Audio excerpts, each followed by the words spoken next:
Oh, please. Trustee Basket. President Feaster. Trustee Mohammed. Here. Trustee Schmidt. Present. Trustee Wilkerson. Present. Trustee Wilkins. Here. Trustee Wilkes. Present. We have a quorum. Thank you. And I'd like to introduce our non-voting member. I just went blank. Ms. Langford. Excuse me. Too many new people here in this audience. I was taking in all these names. She will be covering for our superintendent who is ill this evening. Good evening. Colleagues, I need a motion to approve the agenda. So move. Second. It was moved by Wilkes, second by Wilkerson. Second by Wilkerson. Correct. All right. Any Any discussion? discussion? All right. Let's take a vote. Trustee Mohammed. Yes. Trustee Schmidt. Yes. Trustee Wilkerson. Yes. Trustee Wilkins. Yes. Trustee Wilkes. Yes. Motion carries. Okay, we're now at a section of our agenda where we're going to have two guest speakers. The first person I'd like to introduce is Senator Jeff Irwin. I personally am honored to introduce Senator Irwin. He and I worked a long time on bills to help children in this state get better instruction for literacy. So he is a champion for us and for our kids. And he's here to talk about, give us a legislative update. And we also have Representative Morgan Foreman that will fill us in from the House perspective, the House of Representatives. Welcome. Thank you, Trustee Schmidt. Thank you all for being here tonight. Appreciate the opportunity to come and talk to you about what's happening in Lansing. I'm Jeff Irwin. I'm your state senator. I represent probably about half of the families that are in the AAPS zone. I share the area with Senator Sue Schenck. I'm going to give some highlights on the various budget proposals that are bouncing around in Lansing and try to give just some update on what the timing seems to be to the extent I can. But I want to also start by just thanking all of you. The role of being on a school board is incredibly important, and I think it's very, very difficult. I think people often might not fully appreciate all of the challenging decisions that you have to make, and these are decisions that affect our kids and our families. And just as an AAPS parent, I thank you for coming to these meetings, continue to give your skills and insight, apply your judgment to make the hard decisions that you have to make. Because as I tell people all the time, I get to go up to Lansing and fight for issues where it often seems very much to come down, at least in my mind, to good and evil. Whereas I think a lot of times you're being asked to choose. You can pick 2 out of 10, and they're all good programs. And so that's a hard job, and I want to give a couple of moments of respect for the fact that school board members have to make tough decisions, and hopefully what we're doing in Lansing can support that work and make it easier. So a little bit on the timing. I mean, here we are. School's already started. I know my kids have already attended some school, and we don't have a school aid budget for the state of Michigan. It's embarrassing. I apologize on behalf of the state of Michigan, even though I think it's important to note that the Senate passed a budget months ago, back in early June. And we still don't have a budget, and there haven't been serious enough budget conversations about getting K-12 done. Now, we have a law in Michigan that says that the full budget has to be done by July 1st, a law that a lot of my House counterparts voted for. But unfortunately, this year, they blew right past that deadline, and they refused to pass a general fund budget until just yesterday. Maybe Representative Foreman can update you more about that. I'm going to not focus so much on the general fund budget, except for to say that because of the way that higher ed has invaded the school aid fund, the general fund budget and the school aid budget are inextricably linked. So it's very, very challenging to pass just the school aid budget without knowing at least a little bit about where the general fund budget's going because of the linkage through higher education. So I think that's one of the reasons why it is late. Another reason why the budget is late is just because of divided government. We went through a couple of years where Dems controlled the House and the Senate and the governor's office, and that created some alignment in Lansing. And now that that alignment has been perturbed, we're back to a divided government situation. That's always harder, but it's particularly harder when we have a group of Republican leaders like we have now, who are completely focused on the politics and have totally left behind the public service mission of being a legislator. Their leaders are focusing on chaos and doing anything they can to drive their name into the headline And this chaos and this lack of a school aid budget and the fact that schools already started with schools not knowing how much money they're going to get keeps him and them in the headlines. And I think they're trying to take a page out of Trump's book where it's sort of like no press is bad press. And I think that's another reason, another big reason why we don't have a school aid fund budget yet, because the House Republican leadership thinks it serves their interests politically to create this problem that we're all in the middle of. I'll also mention another piece that has really been a piece that's made it difficult to get the school aid budget done this year. And that is the insistence by many that we have to have a roads deal linked to a school aid budget. Now, this conversation about how do we fix roads in Michigan has been going on for a long, long time. Last time we raised revenue for roads was in 2016 under Snyder. And here we are 9 years later, and the roads are still in bad shape. And they're particularly bad in Southeast Michigan on local roads. And that's because of the way the formula works. But leaving all that road stuff aside, there have been forces in Lansing who've put it clearly on the table, who've said, we can't get a deal, we can't get a budget deal done until we fix roads. And they're looking for $3 billion additional dollars in revenue for roads. They want to take the roads budget from roughly $6 billion to $9 billion, and that's a big jump. And it makes it hard to find those dollars in the budget without making draconian cuts. And I'll mention that a centerpiece of both the governor's proposal and the House Republicans' proposal on roads is to shift $1 billion, a little bit less than $1 billion, out of the school aid fund, take it away from K-12 and put it permanently into roads.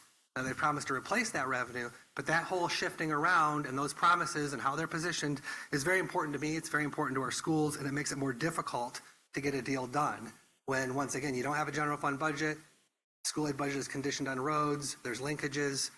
So hopefully now the fact that the House Republicans have finally passed a general fund budget, hopefully the fact that that's done means that we can start making faster steps towards it. And so I just want to go through some of the major differences between the budgets, because now that hopefully we're at the negotiation table, these differences are going to be what the House and the Senate and the governor's team negotiate to try to come to something that we can all agree on. Now, the Senate budget is focused on trying to maintain our current momentum towards a more weighted formula, towards a formula that respects that it costs more to educate certain kids than others, and towards increases in certain key areas that we think are critical to driving success in Michigan. So the Senate Bill 166, the S4 version, is the one that was passed, and it increases the foundation allowance 4.2% up to $10,008. And it also increases at-risk funding by 25%. It has a sizable investment in funding the needs of our new literacy law that Trustee Schmidt mentioned, mainly in funding literacy coaches and tutors, high-quality literacy materials that then those would be grants to districts to pay for those, and also grants to districts to pay for the teacher training that is necessary to support that. So that's a $74.2 million investment that the Senate thought was important. We want to preserve the mental health and school safety grants. That was another important piece that the Senate included. And we also want to preserve the commitment that we made to K-12 schools in Michigan around MIPSers. So last year, I don't want to take too much of a tangent on this, but last year we made changes to MIPSers so that the state was taking on more of that responsibility. And that meant about $500 more per pupil in the classroom. Because, of course, when Lansing sends money to you all have to send money back for the pension costs, for those MIPSers costs. So the change we made last year frees up about $500 more per pupil that can go into the classroom, and we think that's a good thing, so we included that in our Senate budget. We also included universal breakfast and lunch. We also included school-based health centers and some increases for CTE funding. And finally, we included grants for small class sizes in early grades. We know that the research says that small class sizes matter in early grades. We want to make it easier for districts to make that choice, so we included $85 million in grants for small class sizes. A couple other pieces. We proposed reducing the allocation to cyber schools. All along, cyber schools have gotten 100% of a per pupil allocation. That was one of the differences. The Senate budget proposed reducing that to 80%. We also included, I think, some important investments in building the para-pro to teacher pipeline, in trying to recruit new educators, deal with some of the workforce issues, and also some initiatives around transportation infrastructure funding. So in contrast, the Republican budget, which is House Bill 4577, the H2 version, was when they passed. Their bill includes a per pupil foundation allowance of $10,025. And then what they did is they chose to eliminate all those line items I just talked about. Eliminate support for the literacy program, eliminate school meals that are universal, eliminate the CTE enhancements, eliminate school safety and mental health money, school-based health clinics, infrastructure support, English language learners, STEM programs. They voted to eliminate all of that and roll it all up into a $1,975 per pupil boost that districts will have to make certain conditions in order to be eligible for. And the conditions that you'd have to meet are largely based on sort of like political identity politics issues that are really important to the right wing. They want to make sure that no schools have multi-stall unisex bathrooms. That's literally in their budget. They want to prevent transgender youth from participating in sports. They want to require that districts have police officers in school. They want to require schools to end any diversity programs and to comply with Trump's anti-diversity and inclusion executive order. And these are the kind of conditions that they're putting on all those dollars. So what the Senate's plan is to give a per pupil allotment and then to have certain key investments in areas that matter to schools and that matter to kids and that matter to education. And the Republicans are over here saying, we want to take all that money off the table and you get it with no strings attached if and only if you do what we like politically around sports and unisex bathrooms and diversity. Also, they want to keep a full allotment for our charter schools and move away from a weighted funding formula, a funding formula that it seeks to see and attend to equity in any way. They've tried to get rid of all of those grants. And so those are the differences. As you can tell, there's a pretty big gap between where the Senate Democrats and where the House Republicans are coming from. I'm hoping that the governor will help us tip that balance towards our kids and towards our schools and away from some of these silly political goals that I, once again, think are just all about headlines and politics and driving wedges to gain political advantage. Hopefully, some of those things fall by the wayside and we can move closer to the Senate budget. And I just want to say that one of the things that gives me hope is that, you know, schools are the most important thing in state government. Most people know that. Schools are the heart of our communities all over Michigan. And in a lot of these more conservative areas and more of these rural areas, a little more, you know, areas that maybe don't have as big a population as Ann Arbor, for instance, the schools are even more a center of community life in those kinds of communities. And so I'm hopeful that the school community around the state can help us get towards a better, more kid-focused budget, because we need a budget that's focused on education, not politics. Absolutely. And I'll just close by saying the one thing that really gives me additional hope that I think we can get there on this is that when you look at the bottom line, even though our budget looks very different than theirs, we're focused on literacy and you know, school safety, and they're focused on bathrooms. At the very bottom line, they're actually pretty close. The total amount of money that we're talking about spending is actually pretty close. And so that gives me some hope that we can get past the point we're at now where we seem to be stuck in the mud and get towards something that both sides can vote yes on. Just for my part, I want to let you know that I want to get a school aid budget done. I wanted to get a school aid budget done in June. I think we should have separated it from everything else and moved it forward and gotten it done. But I don't want a bad budget. And, you know, I would rather be in the moment we are now, where we're still at loggerheads fighting over these important principles like literacy and safety and school-based health clinics and those kinds of things, rather than, you know, capitulate in favor of a budget that leaves our schools in a worse position, and it makes it harder for schools to invest in ways that are going to help kids. So I feel like I've prattled on a little bit, but I appreciate your time, and I don't know how you want to handle it, but maybe I'll wait for after the representative. Yeah, I think it would be helpful if Representative Foreman speaks, and then we'd like to ask questions. Absolutely. That would be a good No, thing. that sounds good. If Representative Foreman brings up MIPSers, just as a reminder, that's the teacher's retirement system for people that listen when MIPSers is mentioned. It's MPERS. That's Michigan Public Employees Retirement System.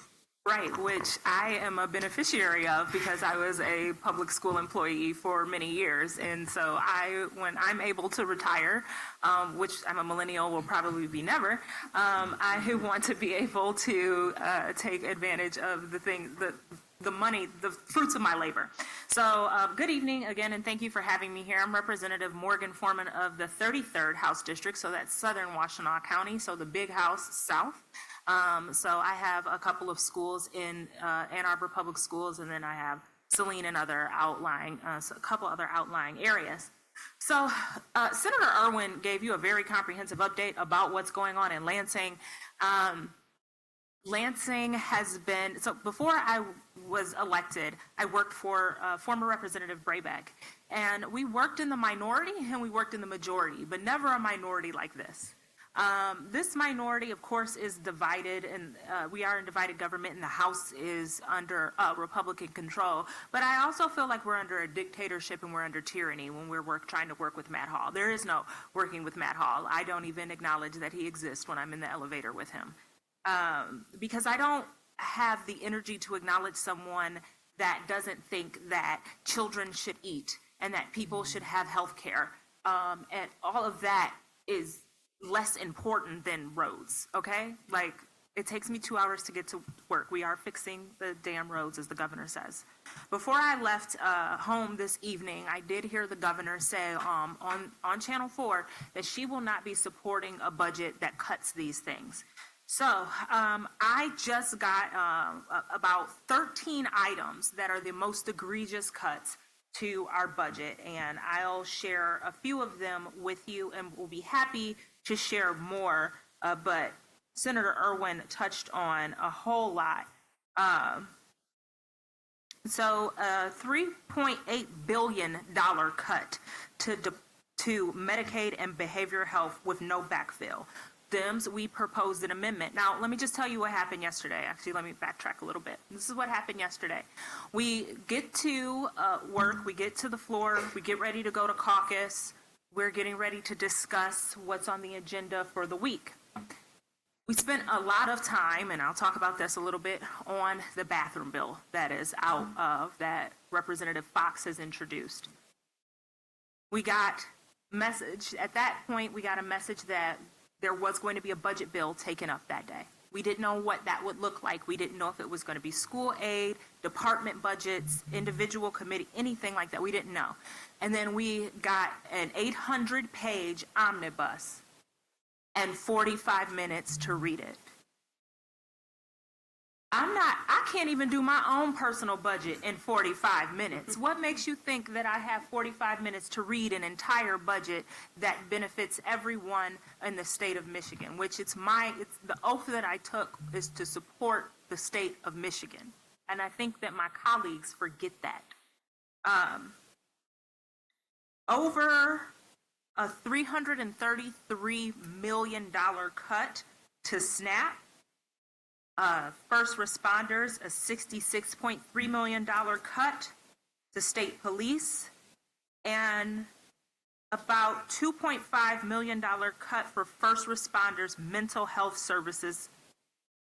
Something that I'm very passionate about is water and air quality.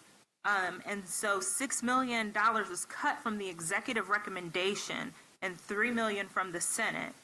Water quality programs, $17.4 million, $11.3 million out of the general fund, reductions for current programs. There were reductions in the program, I don't remember how much, but there were reductions in the programs that keep our milk safe, our food safety, agriculture, maternal infant health, $3.5 million reduction to net zero after the big, beautiful, I want to say something else, bill eliminated the federal component to which this was largely federal dollars.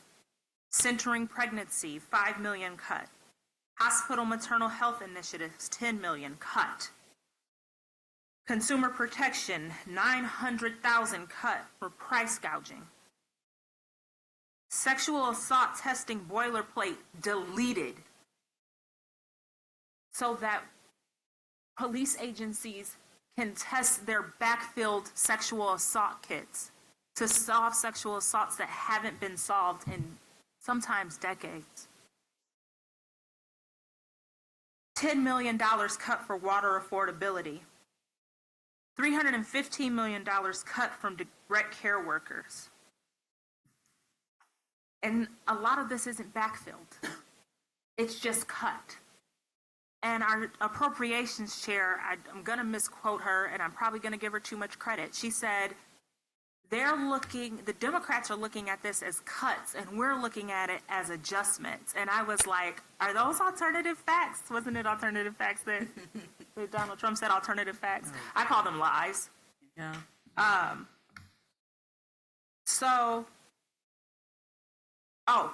Also $40 million cut from revenue sharing from cities, villages, and townships, and $35 million from counties. That means less funding to support schools, libraries, and community programs. $50 million cut from housing, and Michigan has an affordable housing crisis.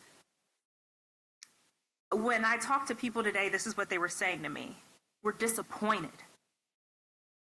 This is irresponsible. This makes harmful cuts. This budget is being balanced on the back of workers. So many workforce development programs were cut. What kind of economy and what kind of life do they want Michiganders to have is my biggest question. And I'll ask that when we go back on September 3rd. We were supposed to be in session today and tomorrow, but they dropped this budget, did that, and they are getting chewed up by the media, so I'm happy about that. But this budget may add money for the roads, and I'm not going to argue there are roads that need to be fixed, especially our local roads. But it takes away from our kids and our families. It's dangerous, deadly, and deliberate. And I voted no. And I'll continue to vote no until it makes sense. Our legislatively directed spending items that Democrats did not have our stakeholders and our people come and capitulate in the Capitol and beg for the money, none of those were included in our budgets, just their pet projects. And they always want to talk about pork projects and pet projects, but they put those in there when part of my community needs a wastewater treatment plant. They want to argue about who can use a bathroom. It's a toilet. And the most undesirable things that come out of our bodies go in it. They want to make every school or educational, I think the bill says, let's see, let me pull it here. The bill says,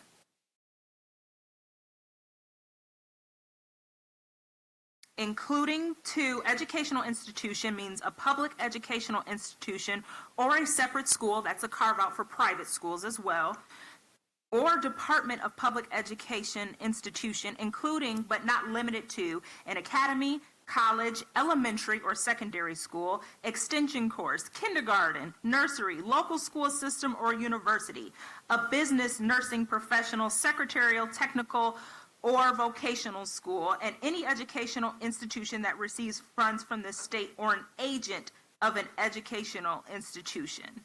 Multiple occupancy restrooms or changing areas have to align with sex, meaning the biological identification of male or female as listed on an individual's original birth certificate that was issued at or near the time of an individual's birth. But we still don't have a budget passed. Some schools have decided that they're not going to be able to give their kids breakfast and lunch, which is so vitally important, especially to the students that I used to serve. I have colleagues in the reddest parts of the state and the poorest parts of the state who want to cut school transportation. So I walked over to that person on the floor the other day. I said, are you going to put all those children in your pickup truck and drop them off before you come to session and then pick them back up after school when you pay for their YMCA program? I'm not playing with these people. Lives are at stake. So that's my update. Senator Irwin, you're on appropriations, right? He's on appropriations. I'm not on appropriations, so I get clued in at the last minute with money and stuff. I'm on health policy and natural resources and tourism, which I'm thankful to be on health policy and natural resources and tourism. I did really want to be on appropriations. I'm not going to lie. I was a little disappointed because I supported appropriations budgets, but So that's where we're at right now in the House. We have done nothing. We took a really weird summer break, and now we came back at a really weird time. We were in 3 days last week, we're in 1 day this week, and then we'll go back in September, which is usually the cadence, which is not the cadence. We usually are done at the end of June, and we can go back to our communities and spend the summer with our families and our communities, and then come back to Lansing and finish up some things and move forward to start the second part of our session, because a session is 2 years. And so we can do that, but we haven't been able to do that. And I do still fear that we will have a government shutdown, because I have no good faith in Matt Hall or Ann Boland that they will actually negotiate with the Senate and the governor to make sure that a budget is passed by October 1st. And so I will, just as I warned everybody, prepare yourselves for that. We don't not quite know what that looks like yet. Our policy team and our HR team are working to let us know, because that's going to affect my staff's pay, my pay, and that goes back to last week's debacle when they were like, oh, they want to vote. They don't want any accountability. They want to get paid. It was going to have to be a ballot initiative, and then it wouldn't go into effect until 2028. Why would I punish another future legislature? It's like compressing, it's putting pressure on them to pass bad budgets so that they can keep the food on their table. And they're beginning to get more and more working class legislators on both sides. So people depend on, there are some people on that other side that could probably never take a paycheck from the state of Michigan, but that's not me. That's not my colleagues. That's not Senator Irwin. I don't really know that, but I'm assuming. So, nothing, Jeff. That's fine. Nothing. We were supposed to be a team. So there's my update. Again, thank you for having me. And again, I want to echo the sentiments of Senator Irwin. School boards do such an important job. So thank you so much for your work. And I am always available to any of you. So I guess right now I'm going to have Senator Irwin come back, and then we can take questions. Thank you very much. Colleagues, let's try to be specific at what you need here. Go ahead. Okay. First of all, I just want to thank you, Representative Foreman and Senator Irwin, for coming out tonight. We're not really sure if we're going to be able to fund school lunches. And after September 30th, I think we just received a letter indicating something along those lines. So what concrete steps can the public take, can we take as a school board, as school boards across the state, because we're all in this boat together, to make sure that our lawmakers are listening, and we need to add teeth to this July 1st deadline that really means nothing at this point, because they've missed it on several different occasions. So what steps, concrete steps, can we take as a school board, as members of the public, to really get our lawmakers moving?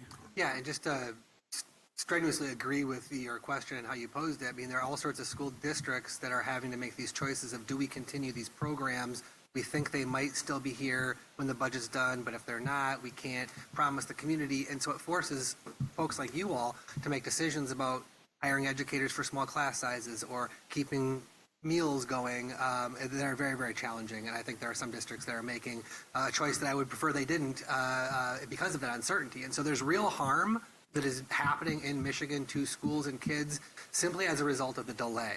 And so we've been trying to make that point as strenuously as we can in Lansing. I would say that for yourselves or for any resident who wants to help with this, I think there are ways for you to work through the organizations that you're a part of. I think that's one thing I would stress, is that certainly getting the school boards to be as strenuous as possible up in Lansing, but also to lock arms with the other groups that are interested in schools. There's the administrators, the superintendents, the secondary school principals. There's all these groups in Lansing, and getting everybody to speak with one voice, this is what we need, and we need it yesterday, I think would make a difference. And then I think residents in general just need to speak out. I mean, one of the things that I'm constantly battling against is just that everybody's busy, everybody's got their own full program. and then it's hard for them to pay attention to everything that's happening in Lansing. And so it's my job and representatives' job and other people's jobs and all of our jobs to be active citizens and to communicate what's happening and to try to get our friends, relatives, frenemies, folks that we know that live in some of these other districts to contact their representatives and senators as well, and the governor, saying, this is what we want, and we want it yesterday. So those would be my piece. Absolutely. I would say, again, working through your organizations. I've had plenty of organizations that I work through, and I was doing organizing for school board races back in, it was 2020, okay? Very weird time. But working with like the Michigan Education Justice Coalition and some of the new ballot initiatives and stuff that are getting out, that networking and connection, but building coalition, right? Like Senator Irwin said, every week or so I have a meeting with another education group. Detroit Action works really well with education, and I know that's Detroit, but they have some of the resources that you may not have or the thoughts that you may not have. So I think right now what we have to do is a lot of coalition building, and we got to do it underground, and we got to do it really fast. Okay. Yeah. So if I can just add, and I'll get your take on this, but just from my work in the legislature as a staff person, I think people many times will look at their representative or their senator and say, well, they already stand for what I stand for, so I don't need to call them because they already are doing what I'm asking. But I think that people in the community can contact chairs of the Appropriations Committee, whether it's somebody that's not your particular legislator. Sometimes it's hard to get into those offices to talk to somebody, but you can leave a voicemail, you can send an email to still let them feel the heat Exactly. from the community. So don't just stop at your representative or senator. Go on the site for the House, see who's in charge. You've got Hall, who's the Speaker of the House. You've got the Appropriations Committee, which holds the purse strings, and look who's head of that big committee and then the subcommittee on education. So, I just think that a lot of people don't realize you can do that. Yeah, you can. And I've encouraged people to do that in my coffee hours and town halls. I'm like, you don't got to tell me. I know. Tell them. Put the pressure on them. When you come to Lansing, if you're with an advocacy group, you don't have to meet with me. I'd love to see you. You're always welcome to come to my office. But meet with them. Right. Meet with their staff. And as a former staffer as well, staff holds a lot of power with their member if they have a member that is kind and decent. And I do feel like some of our other colleagues on the other side, I've seen how they treat their staff, and they treat their staff well, and they listen to their staff. We're trusted thought partners. And so that staff can be like, listen, this advocacy group came in and they really felt a way about, X, Y, and Z. And you can talk through that. So that is also an option. But I will always say, call Matt Hall. You ain't got to call me. Call him. Or his poor staff. Or call Yes, him. Trustee Mohammed? So I'm hearing a lot from the community, parents, students. There's a lot of concern about mental health and chronic absenteeism. How are the budgets addressing that? Obviously, the House, I think there's nothing in for that. But how are the budgets addressing that? Because it is becoming a major problem. So I want to let you know that right now I don't know. I think that you're absolutely correct. There is nothing in the budget for it. I have been combing through all 800 pages in House fiscal analyses of the budget, and that's something that you all can do as well. You can go onto our websites and you can pull up that budget information. It's on the 800-page budget is on my it's on my personal social media, which some of you follow, which is public, and my state rep social media. And then you can find other documents there as well that will help you begin to break down like this is removed and this is added or this is concurred and, all the things. So, but we don't have anything in there for that, or at least I haven't gotten to it yet. I'm probably about 325 pages through, and I'm going to spend some more time this evening and tomorrow and this weekend going through the rest of that budget with the finest tooth of a comb that I can, and continuously working with policy. Our policy team has been working around the clock since this dropped to try to get all of us the information, and then members will get updated, and then I will gladly send out a update or report if there's anything that is there or changes. I'd also recommend, back to the first question, coming to some of these committees, entering cards, putting in cards, asking to speak, showing up at the Capitol when they're having education committees, when they're having appropriations committees. Come, speak. You have that right. So I'll add that as well. And then Senator Irwin has that other card. Not a ton to add, but I will mention that if you don't want to read the whole 800-page bill, which can sometimes be inscrutable, I highly recommend the analysis from the House Fiscal Agency or the Senate Fiscal Agency, which also breaks down on a district-by-district basis how some of these things play out. So that will, I think, be a good place to start. As far as the chronic absenteeism, I don't think there's anything in the Senate budget that is directly focused on that per se. But I do think that the school mental health grants and the school-based health clinics are, operating in that space of trying to support schools to do what they think is right on mental health. And that could be something directly attuned to addressing chronic absenteeism. But beyond that, I haven't seen things. I will mention that one thing that is also, I think, a big issue that there's a lot of conversation about in terms of school mental health, even though I don't think it's directly related to absenteeism, is this whole conversation about cell phones. And so if members, trustees, others school professionals want to weigh in about, how you see that, because there are competing proposals about how do we address that issue, which, once again, I see it, I'm connecting it as a mental health issue, but maybe not as an absenteeism. So we're, as a board, we're waiting to see a report of a project that was done last year at Skyline. They had a certain policy on cell phones, and I think there's an interest across our board to be looking at a cell phone policy. Okay, yeah. I got yelled at by a couple of constituents for voting no on the cell phone bill that came across us, but it's fine. I was ready to take that heat because I know what people hear, but they hadn't gotten a chance to really read the bill. And there's a much better proposal for if we're going to do a cell phone bill, which I feel like I would rather leave that in the hands of the school boards. And I think I reached out to Trustee Muhammad about this and Trustee Feaster about this as well. I'd rather leave it in the hands of the school board to make decisions for their students instead of blanket policies across the state, because some things are going to work in different school districts than are not going to work in other school districts and work in other places. If you live in a city and your kids got to take the bus and do 2 or 3 buses to get to school, and they need to do certain things, that may not work. Kids with medical devices, that may, there are so many other caveats to that bill that I just didn't like, and so that's why I voted no on it. So that just as a clearer explanation, there is a companion bill in the Senate by Senator Pohanke, which I like much better if we're going to vote on a cell phone bill, but I'd rather leave it in the hands of the experts on that and not make the decision to blanket the state with a law that may not fit every place that it needs to. So may I ask you to repeat again, the Senate bill is, it's S4, what's the Senate bill number for the budget? Yeah. I think it's 166, but Okay. You said 166. 166, Senate bill, and it's sub 4. S4 means it's the fourth substitute one? yeah, 166. Okay. All right. And then, How can we obtain a copy of that analysis that you referenced? It's right on the legislature's website.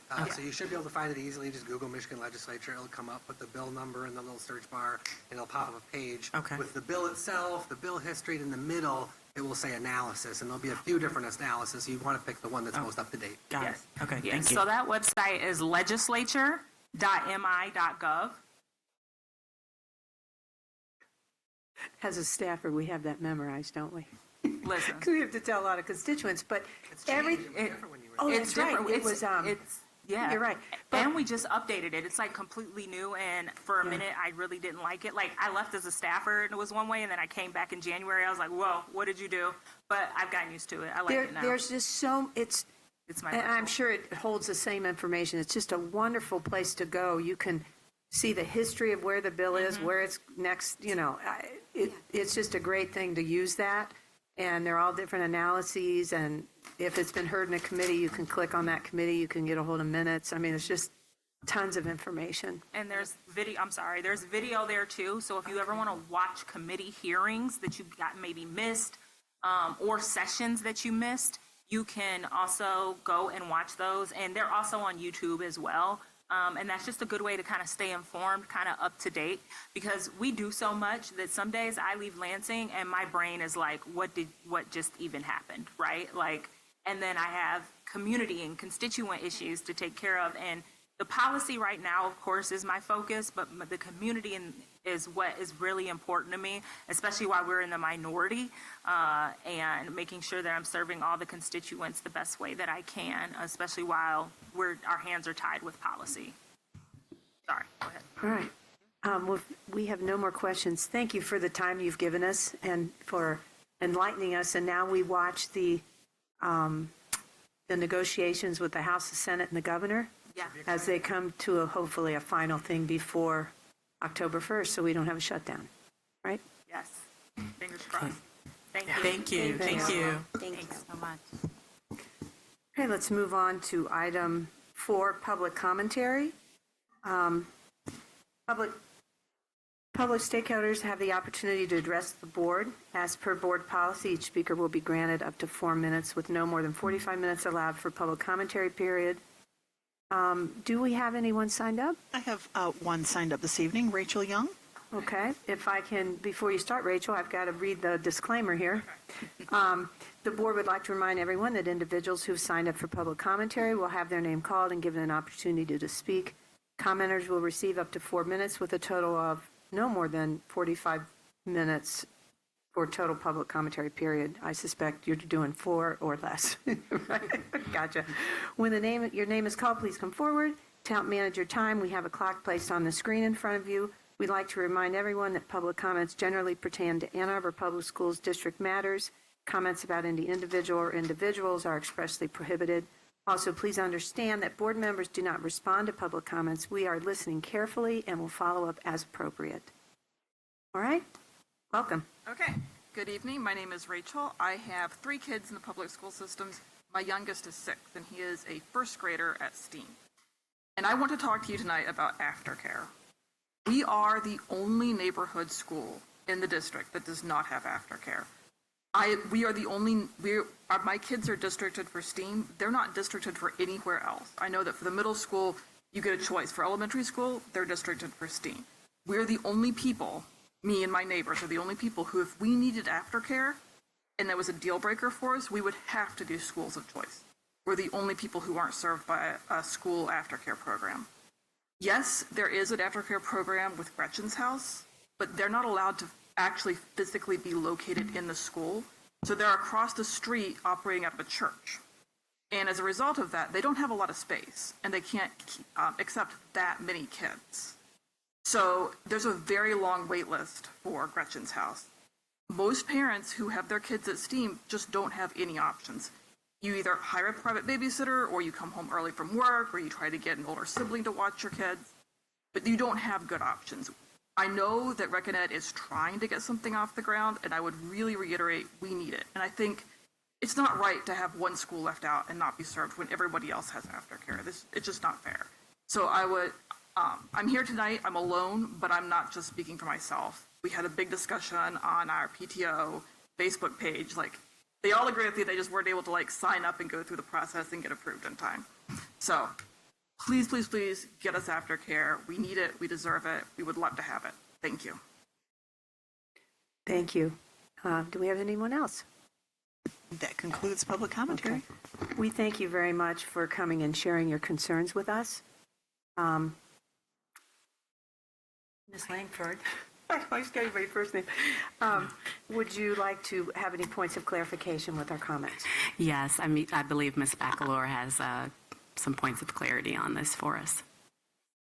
Ms. Bacalor, could you give your position so that people understand who you are? Sure. My name is Jenna Bacalor. I'm the Executive Director of the Community Division, which includes Rec and Ed, strategic partnerships, volunteers, and also student health and well-being.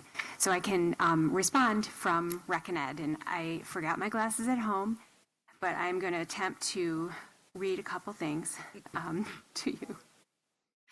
You can't hold it far enough away for me, but thank you. I appreciate that. Rec and Ed is aware that there is a parent concern and need for aftercare, and we are committed to moving forward and opening an aftercare at STEAM. The staff at Rec and Ed did a survey of A2 STEAM staff to make sure, or families to make sure that there was sufficient interest, and there is sufficient interest. And they are now working with the school administration to determine the space, and will be opening registration as soon as they have worked out some of those details and hired the appropriate staff.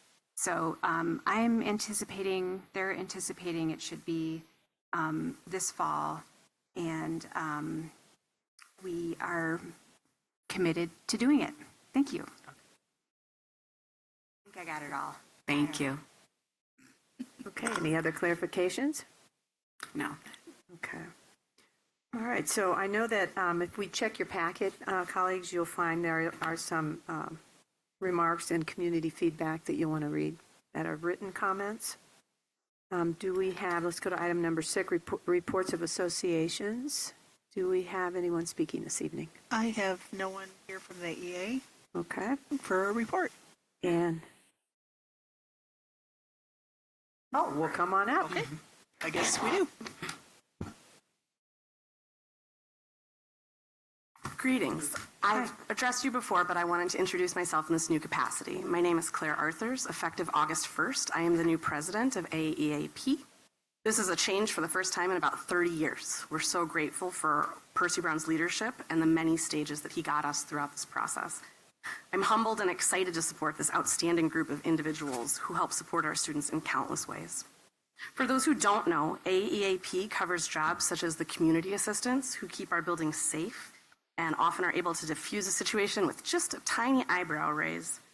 Our teaching assistants who do a variety of positions to support within the special ed community to support our students. Preschool staff and Head Start teachers who safely take care of APS's youngest students. They're completing their home visits this week and getting to know the families of their students.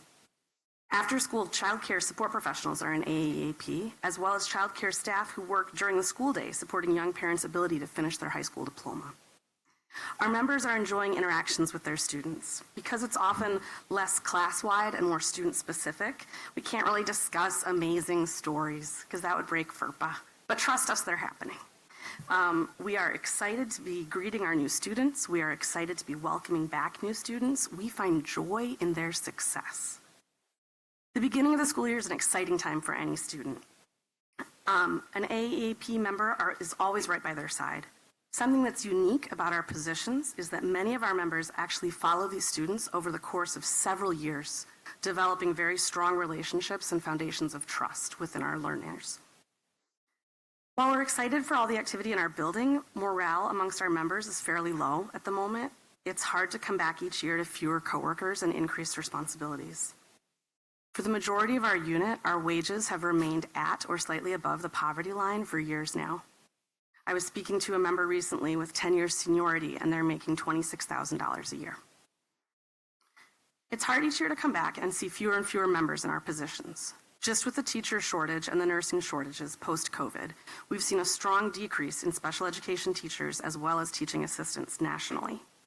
The community assistants were reduced during the budget layoffs, and those numbers have not rebounded. Unfortunately, that combined with the discontinuation of intervention specialists has created more challenging school communities. Members have expressed feeling unsafe in their working conditions. Several teaching assistants, particularly those in self-contained classrooms who serve as one-on-one teaching assistants, regularly assist dysregulated children. When a child's dysregulated, it is not their fault. They are amazing. They are having a moment. In doing so, These members are often kicked, scratched, bit, punched, spit upon, and a host of other behaviors.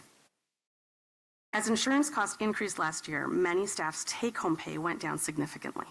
Or even if their take-home pay did not go down, we were paying a $3,000 deductible, so the net effect is kind of the same. Many of our members are on food stamps just to make ends meet, and at least one member was evicted last year due to not being able to pay their rent. Besides feeling financial insecurity, many have felt over the years somewhat taken for granted by the school system and treated with disrespect.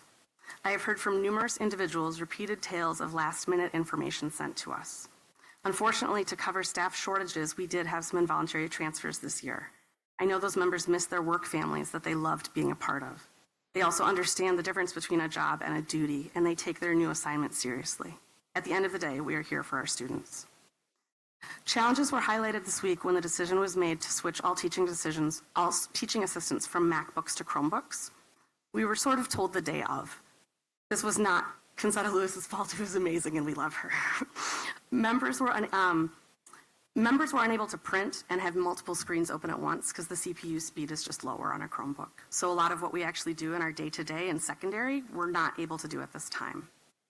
What further complicated it was that members found out that a lot of students had just gotten MacBook Airs, which is fine. This was grant funded. This makes sense. These are two unfortunate things that happened at the same time. A result of which was that the IT department was slightly overwhelmed by this and has been unable to attend to the needs of the teaching assistants. And a lot of teaching assistants are currently left without working computers. They're unable to log the data that we need. They're unable to check their work email. And they're unable to do the CEC modules that we were assigned to do by the special education department. I'm confident the district is on top of the situation. I understand why we were switched for financial needs and to increase and boost cybersecurity within our district. And I'm grateful that ITD is taking that cybersecurity so safely, so seriously. I'm almost done, I promise. Being the president of the union, I now see the numbers that I've been feeling in my gut for about 7 years, but I now see them. We see a sharp drop-off in staffing immediately following the choice not to continue to pay the higher pay rate for one-on-one TAs and self-contained TAs. We lost over a third of those individuals. You see another sharp decline right after healthcare costs.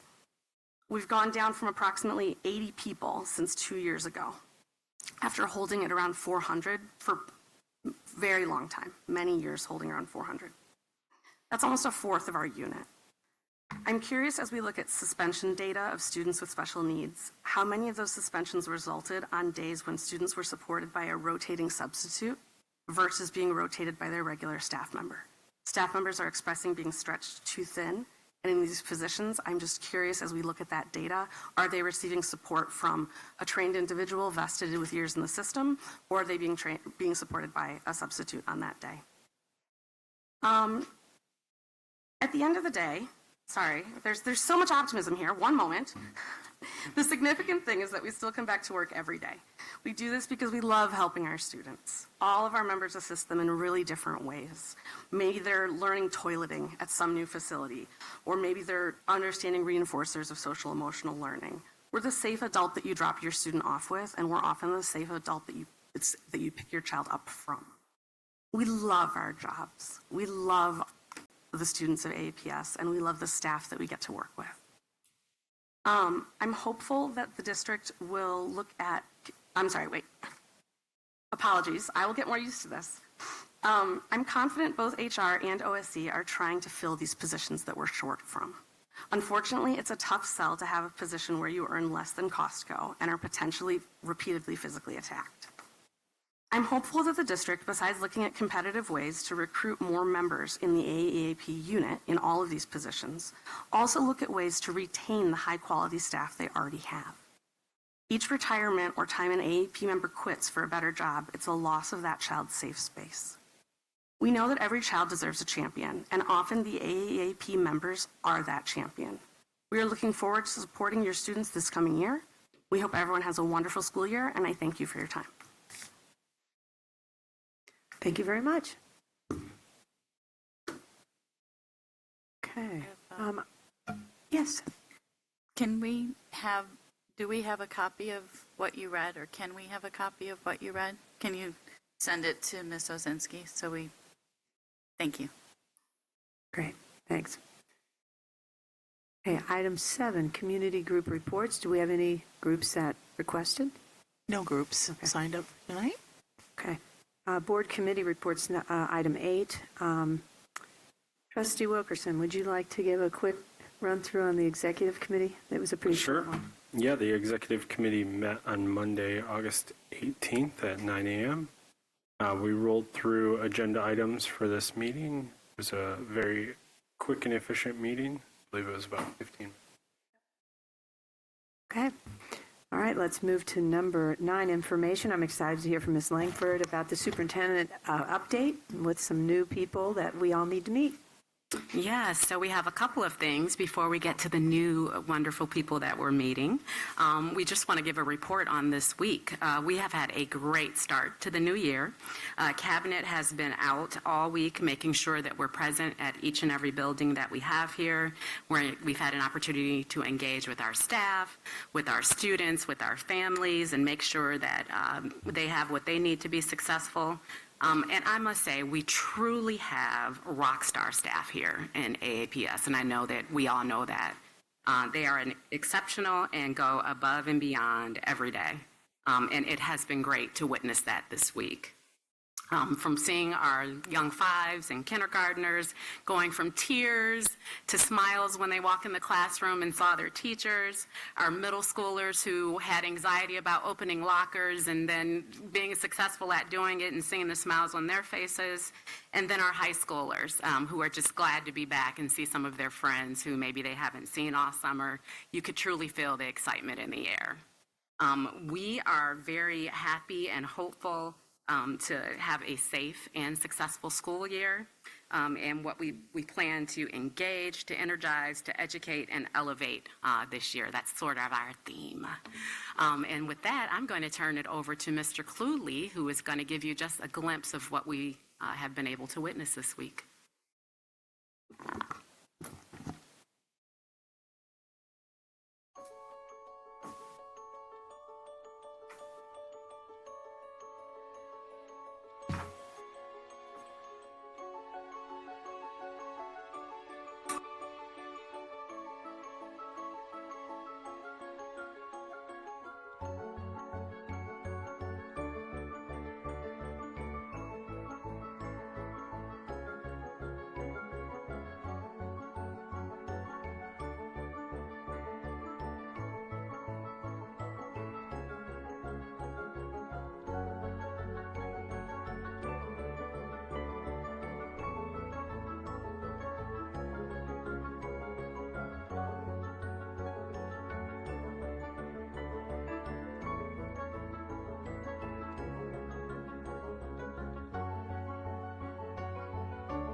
that back on? There we go.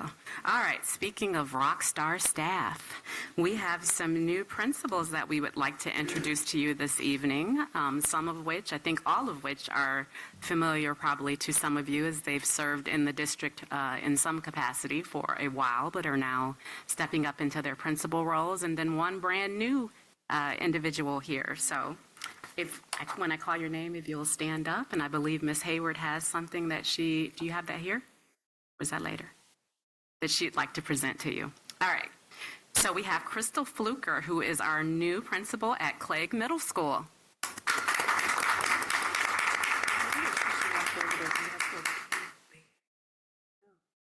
Ms. Fluker, could you walk over to where the camera is in front of her? All right, joining you will be Dr. Matthew Jones, who is our new principal at Baugh Elementary.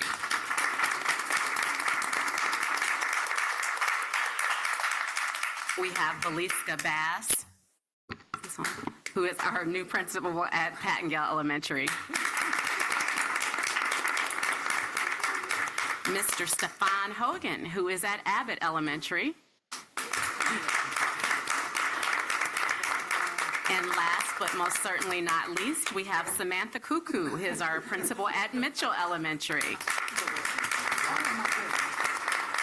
Welcome to you all. We are excited to have you. We're going to have you folks come on up to the front.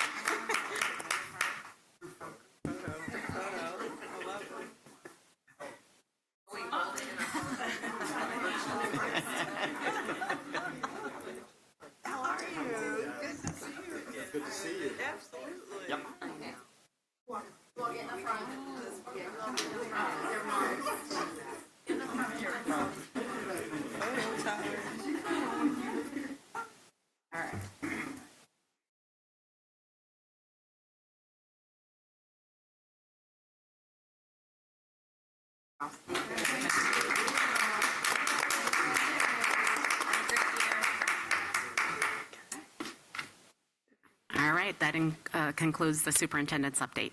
Great. Thank you very much. All right, let's move to item 10. We have second briefing. Ms. Langford, is there anything changed in 2.1 with the A2 Open Eber White Elementary Building envelope repairs? No, no changes. Okay, 10.2, AN 2235 with the new Mitchell Elementary take contracts. Anything changed there? No changes. Okay, and 10.3, AN 2236, Slauson Middle School Major Renovation Trade Contracts Part 3. No changes there either. Okay. Then we will move down. Ms. Osinski, did you want to add anything there? Oh, I'm sorry. Go ahead. I have a question. I wasn't here for first briefing 2 weeks ago, so I did have a question about in the new Mitchell Elementary, the acoustical ceilings. Sure, we can get Stephanie to come up, and can you address that? I think that question was asked. Someone did ask that question. It was asked, Yeah, it was and we asked. discussed it. It was asked and it was answered in the last meeting. Okay. If you could refresh my memory of exactly the question. Just was the acoustical ceilings discussed with the music teachers or that music teacher advisory group that we have? No, the acoustic ceilings in particular were not discussed with that group. That is a topic of discussion that is still up for discussion and can be revised based on future discussions on the music rooms. The acoustic ceiling package is what you see here above you. Okay. If there is something special or particular that they're looking for, that can definitely be addressed at any time. So plenty of time to do that. We heard in the presentation about the performance spaces that the gym at Mitchell was going to have special acoustic ceilings. Is that not what this is talking about? Okay. Yeah. All right. Thank you. Those are acoustic panels. Okay. This is acoustic ceilings, like what we have in here. Very good. Thank you. Yep. Okay. Any other questions on any of those items? Well, we have the lady in the know here. Okay. Let's move to the consent agenda. We're now at this part of the meeting. Ms. Osinski, would you please read the consent agenda? Sure. AN-2238 Scarlett Middle School cafeteria table replacement. AN-2239 Ann Arbor Open and Eber White Elementary building envelope repairs. AN-2235 New Mitchell Elementary trade contracts, Part 4. AN-2236 Slauson Middle School major renovation trade contracts, Part 3. And approve the minutes of the August 13th, 2025 regular meeting. And then approve a closed session on September 10th at 6 p.m. for the purposes of negotiations and attorney-client privilege. Yes. I do have a point of clarification real quick on the Scarlett cafeteria tables. I know that we approved this at the last meeting. However, there has been a change. So this item was approved on, is it okay if I read those briefing notes? I just want to make sure that this is okay. I can share this. So this item was approved, the Scarlett cafeteria tables was approved on August 13th, 2025, but it needs to be resubmitted for approval to indicate the correct funding source. So when we made the approval at the last meeting, it was being funded through the sinking fund, and apparently that was incorrect. So the purchase of tables is not an allowable use of sinking funds. So the funding source has been changed to capital programs funds. So it's a part of the bond. So that's why we're revisiting it tonight. Thank you for pointing that out. I'd also like to make a small change to 11.7. At this evening, we had a closed session scheduled for this evening that the superintendent requested dealing with the superintendent goals. I'd like that added to the list here. We will be coming out into the public meeting at our next meeting to discuss those and to present them to the public, but just to give her that courtesy to connect on that. She will be sending those to us in your email so you can look at what those are. So I'll add superintendent evaluation to the for the reasons of the closed session next time. Thank you. Okay, any other changes to the consent agenda that anybody And wants would to anyone like to suggest? remove an item? Or, yes, does anyone want to remove anything on the consent agenda? Okay. Do we have a motion? So moved. Second? Okay, motion, trustee Wilkerson, second was Wilkes. Wilkes. Any discussion? All right, let's take a vote. Trustee Mohammed? Yes. Trustee Schmidt? Yes. Trustee Wilkerson? Yes. Trustee Wilkins? Yes. And Trustee Wilkes? Yes. Motion carries. Yes.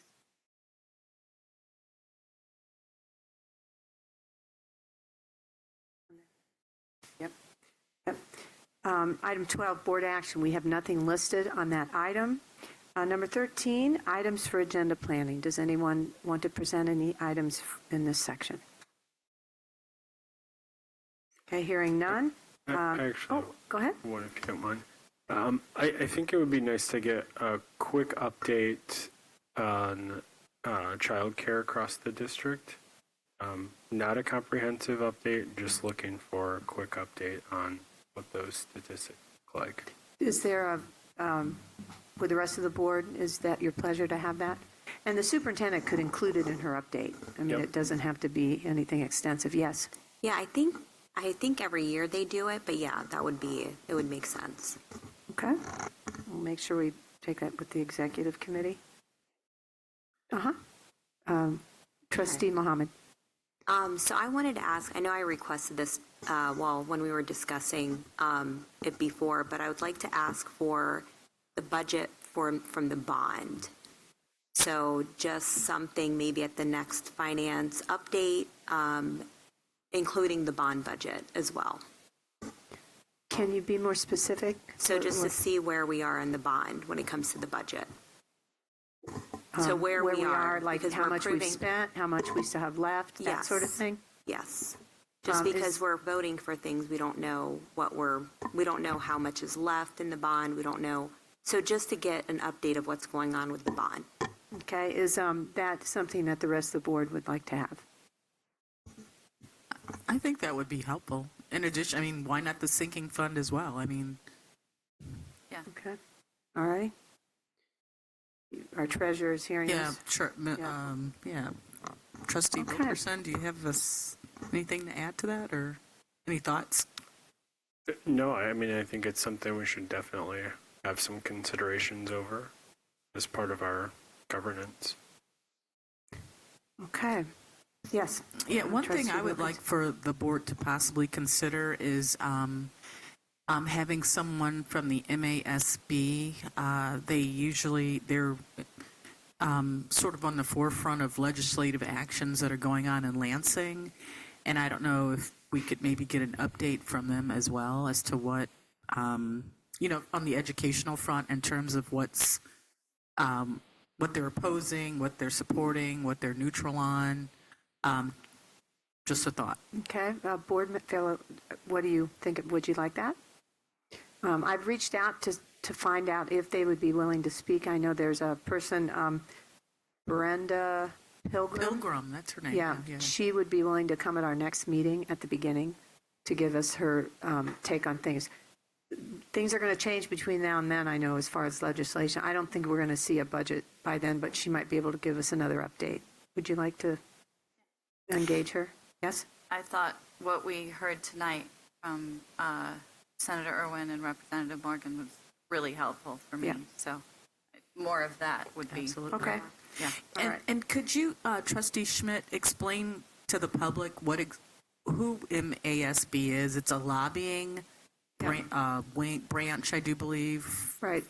So there are professional organizations that exist across Michigan that represent groups of people.